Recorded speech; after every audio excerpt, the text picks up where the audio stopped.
Служебный пес по кличке Макс уже третью неделю подряд рвался к одной и той же могиле на старом кладбище в городе Нортхилл. Его лай был яростным, тревожным, словно он пытался предупредить хозяина. Бывший детектив Алан Кроуфорд сначала списывал все на горе. В этом месте была похоронена его дочь Лина, умершая от тяжелой болезни. После ее смерти Алан жил на автомате, приходил на кладбище каждое утро, молча стоял и уходил. Но со временем он заметил странную деталь. Земля на могиле будто медленно поднималась. Макс чувствовал это раньше человека. Он рычал, копал, скулил. Алан измерил уровень грунта. За несколько недель разница стала слишком заметной, чтобы быть случайностью. Работники кладбища уверяли, что это естественное движение почвы, но их взгляды были слишком нервными. Алан начал проверять архивы. Старые планы показали, под кладбищем проходит заброшенная шахта, закрытая десятки лет назад. Могила Лины находилась прямо над одним из тоннелей. Ночью Алан вернулся туда тайно.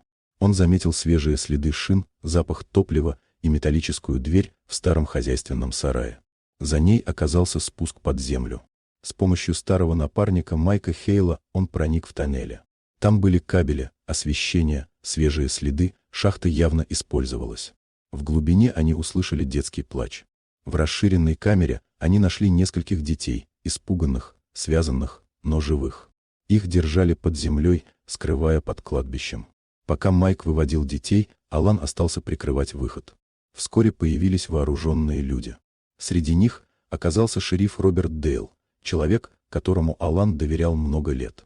Именно он покрывал нелегальную сеть, используя старые шахты для тайных операций. Лина случайно раскрыла правду и собирала доказательства. За это ее устранили, замаскировав убийство под болезнь. Завязалась короткая перестрелка. Макс бросился на одного из нападавших, дав Алану время задержать остальных. Вскоре на место прибыли федеральные агенты, сеть была раскрыта.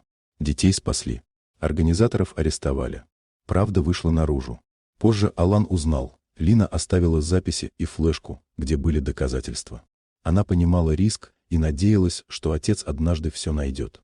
Так и случилось, благодаря псу, который не умел молчать. Прошло время. Город вернулся к обычной жизни. Алан больше не чувствовал пустоты, только тихую боль и гордость. Он приходил к могиле дочери без слез. Рядом всегда лежал Макс, постаревший, но все такой же верный. Любовь не исчезает. Она просто меняет форму.